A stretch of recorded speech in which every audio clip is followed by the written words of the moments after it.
Assalamualaikum warahmatullahi wabarakatuh. Salam sejahtera untuk kita semua. Kami dari kelompok 3 akan menjelaskan materi biologi tentang jaringan hewan. Anggota kelompok 3, Englin Widya Luksiana, Guntur Saputra, Marhali, M. Septian Libriansa, Nadia Labiba Pesar, dan Tristi Ayu Salvia. Kami akan membahas dua jaringan pada hewan, yaitu jaringan epitel dan jaringan ikat. Jaringan epitel adalah jaringan terluar tubuh, biasanya melapisi permukaan tubuh bagian luar dan dalam, seperti rongga tubuh dan organ dalam. Fungsi dari jaringan epitel adalah pelindung jaringan yang di bawahnya dari kerusakan, pengangkut zat-zat antar jaringan, dan tempat keluarnya enzim. Berdasarkan letaknya, jaringan epitel dibagi menjadi 3, yaitu epitelium pelapis organ, mesotelium pelapis rongga tubuh bagian luar, dan endotelium membatasi organ tubuh. Berdasarkan bentuknya, jaringan epitel dibagi menjadi 3, yaitu epitel pipi, epitel silinder, dan epitel kubus. Tristi Ayu akan bahas bentuk sel epitelium. Yang ke-1, sel dalam epitelium dapat berbentuk pipih. Kalau dalam bahasa Inggris, squamous cell. Dalam bahasa gampangnya, ini tuh bentuknya kayak gepeng gitu. Dia tuh tipis. Sel epitel pipih berbentuk pipih. Sitoplasma tidak berwarna dengan nukleus terletak di tengah-tengah selnya. Fungsi epitel pipih adalah untuk melindungi jaringan atau organ di bawahnya. Lalu sel epitel dapat juga berbentuk silindris. Epitel silinder atau batang dapat bahasa Inggrisnya kolumnar, yang dapat dari kata kolom, artinya pilar. Dia tuh lebarnya sempit tapi tingginya panjang seperti pilar. Sel epitel batang memanjang seperti batang. Pada umumnya sitoplasmanya memiliki vesikel yang berwarna gelap dan berisi bahan sekresi berupa lendir. Permukaan sel epitel batang juga pada umumnya memiliki silia atau mikrofili. Lendir dan silia berfungsi membersihkan, menggerakkan, dan memindahkan suatu benda dalam rongga atau saluran. Dan bentuk yang terakhir, sel epitel kubus, kuboidal. Epitel kubus, selnya berbentuk seperti kubus. Sel-sel epitel kubus tersusun rapat dan rapi, membentuk struktur menyerupai sarang tawon. Pada organ seperti pada ginjal, sel epitel kubus memiliki tonjolan-tonjolan yang disebut mikrofili. Tonjolan-tonjolan tersebut merupakan perluasan permukaan untuk meningkatkan efisiensi penyerapan zat-zat yang diperlukan. Dalam hal ini, sel epitel membantu fungsi absorpsi. Jika sel-sel epitel kubus menyelubungi suatu saluran, bentuk sel terlihat seperti trapesium untuk menjaga kerapatan serta menyesuaikan dengan penampang saluran. Sementara itu, jika berada di sekitar kelenjar, sel tersebut bentuknya akan menyerupai piramid sehingga disebut sel piramid. Selanjutnya kita akan bahas jumlah lapisan jaringan epitel dibagi menjadi 7. Yang pertama, epitel pipih selapis. Yang kedua, ada epitel pipih berlapis banyak. Yang ketiga, epitel silindris selapis. Keempat, epitel silindris berlapis banyak. Kelima, epitel kubus selapis. Dan yang keenam, epitel kubus berlapis banyak. Yang terakhir, ada epitel transisi. Baik, yang pertama, jaringan dikatakan simple epitel atau pipih selapis kalau misal dia terdiri dari satu lapisan sel. Ciri-cirinya, inti sel berbentuk bulat di tengah, sel-sel tersusun rapat. Letaknya pembuluh darah, pembuluh limfa, paru-paru, alveoli, selaput perut. Dan fungsi epitel pipih selapis untuk proses filtrasi, sekresi, dan distribusi osmosis. Struktur jaringan epitel pipis lapis berhubungan dengan proses difusi atau penyaringan melalui membran yang bersifat selektif permeabel. Dan yang kedua, ada epitel pipih berlapis banyak.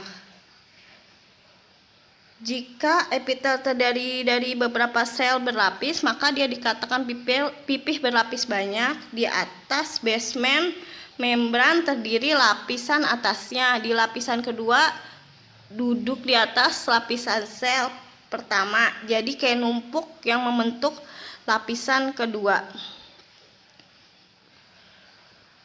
Epitel pipih ini dikelompokkan menjadi dua, yaitu epitel yang berkeratin dan tidak berkeratin. Epitel berkeratin bersifat kering. Epitel pipih lapis banyak yang tidak berkeratin bersifat lembab. Sesuai dengan jumlah lapisan yang banyak, jaringan ini berperan sebagai alat lingkungan, misalnya dari gesekan. Ciri-cirinya tersusun sangat rapat, letaknya rongga mulut, esofagus, laring, vagina, saluran anus, dan rongga hidung. Fungsinya untuk pelindung dan penghasil mucus. Selanjutnya epitel silindris lapis. Nah, bentuknya batang atau silindris dan mempunyai inti sel bulat dan berada di dekat dasar. Nah, untuk letaknya ada pada usus, dinding lambung, kantung empedu, saluran rahim, saluran pencernaan, dan saluran pernafasan bagian atas. Nah, fungsinya itu sebagai sekresi, penyerapan, penghasil mukus atau lendir, dan pelumas permukaan saluran. 4. Yaitu epitel silindris berlapis banyak, tersusun oleh banyak lapisan sel yang berbentuk batang atau silindris. Nah, letaknya ada pada mata, faring, laring, uretra. Nah, fungsinya itu sebagai tempat sekresi seperti pada kelenjar ludah dan susu. Selanjutnya ada epitel kubus lapis. Nah, berbentuk kubus, lalu memiliki nukleus bulat besar dan berada pada tengah-tengah. Lalu letaknya ada pada permukaan ovarium, nefron, ginjal, dan lensa mata. Nah, fungsinya itu sebagai tempat sekresi. Yang keenam, epitel kubus berlapis banyak. Nah, terdiri atas banyak lapisan sel yang berbentuk kubus. Letaknya ada pada folikel, ovarium, testis, kelenjar keringat, dan kelenjar ludah. Nah, fungsinya itu sebagai pelindung dari gesekan dan penghasil mukus. Selanjutnya ada epitel transisi. Nah, untuk epitel transisi memiliki banyak lapisan sel atau terdiri dari lebih dari satu lapisan. Nah, susunannya itu berupa kombinasi dari bentuk kubus dan bentuk pipih, makanya bentuknya berubah-ubah terutama pada saat jaringan menggelembung. Nah, letaknya itu ada pada saluran pernafasan, ureter, dan kandung kemih. Nah, memiliki fungsinya itu sebagai tempat sekresi zat metabolisme. Nah, setelah jaringan epitel kita masuk ke jaringan ikat. Apa itu jaringan ikat? Jaringan ikat atau jaringan penyambung atau juga disebut jaringan penyokong adalah jaringan berdasarkan bentuk, letak, dan strukturnya yang mempunyai fungsi mengikat antar jaringan tubuh. Jaringan ini memberikan struktur, kekebalan, dan membantu mengikat organ dan sebagai transportasi zat. Baiklah, selanjutnya adalah ciri-ciri dari jaringan ikat. Yaitu yang pertama, sel-selnya tersusun amat jarang, melebar, dan tersebar dalam metrik ekstraseluler. Lalu yang kedua, bentuknya tidak beraturan. Nah, kemudian adalah fungsi dari jaringan ikat, yaitu yang pertama, melekatkan konstruksi antar jaringan, 2. Membungkus organ, 3. Menghasilkan energi, 4. Menghasilkan sistem imun, dan yang kelima, untuk mengisi rongga-rongga di antara organ. Jaringan ikat sendiri tersusun atas 5 bagian sel, yaitu yang pertama sel fibroblast, yang kedua sel makrofag, 3 sel tiang, 4 sel lemak, dan yang kelima sel plasma.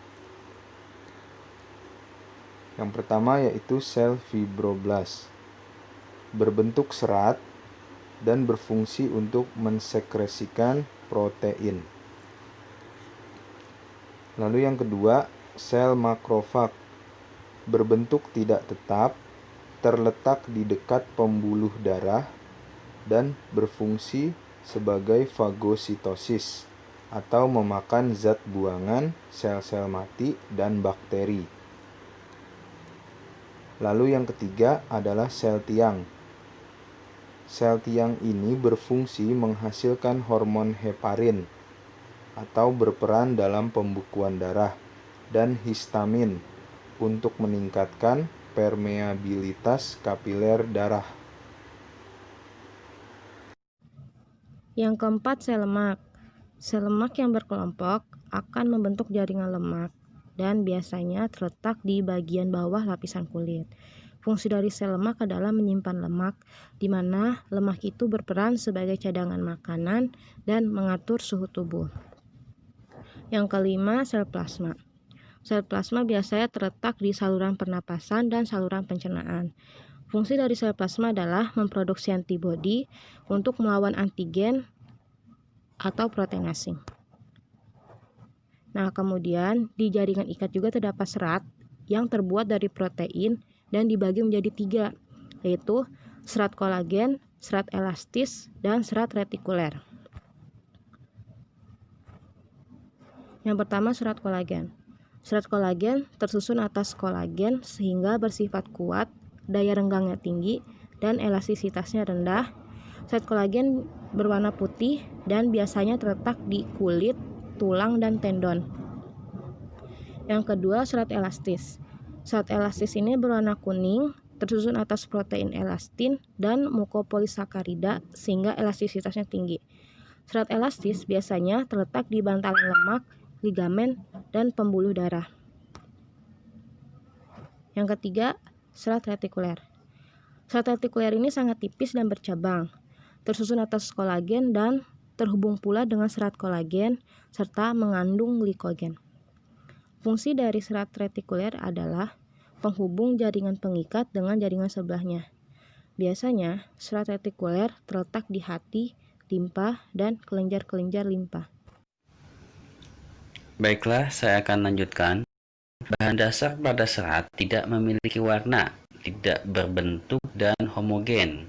Bahan dasar berasal dari asam mukopolisakarida, yaitu asam hyaluronat, sehingga matriks menjadi lentur dan semakin banyak air. Selain asam hyaluronat, terdapat pula mukopolisakarida, sehingga struktur jaringan ikat bersifat kaku. Berdasarkan jenisnya, jaringan ikat dikelompokkan dalam 3 tipe, yaitu yang pertama jaringan ikat sebenarnya. Untuk jaringan ikat sebenarnya dibedakan menjadi 2, yaitu yang pertama jaringan ikat berserat, yaitu mengandung serat putih berkolagen, namun kolagennya tidak elastis. Letaknya ada di tendon, pada otot ke tulang dan ligamen yang menghubungkan tulang dengan tulang lain pada persendian. Fungsinya adalah untuk menghubungkan tulang dengan tulang dan otot dengan tulang.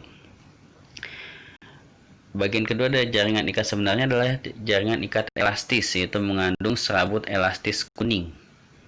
Terletak di ligamen dan dinding arteri. Fungsinya adalah sebagai pelindung elastisitas jaringan. Yang kedua, jaringan ikat lemak atau jaringan adiposa. Letaknya di epidermis kulit, sumsum tulang, sekitar sendi, dan ginjal. Fungsinya adalah untuk melapisi tubuh, menyimpan molekul bahan bakar, menyimpan lemak, dan berperan sebagai bantalan. Yang ketiga atau yang terakhir yaitu jaringan pengikat longgar, mengandung serat kolagen, elastis, dan retikuler.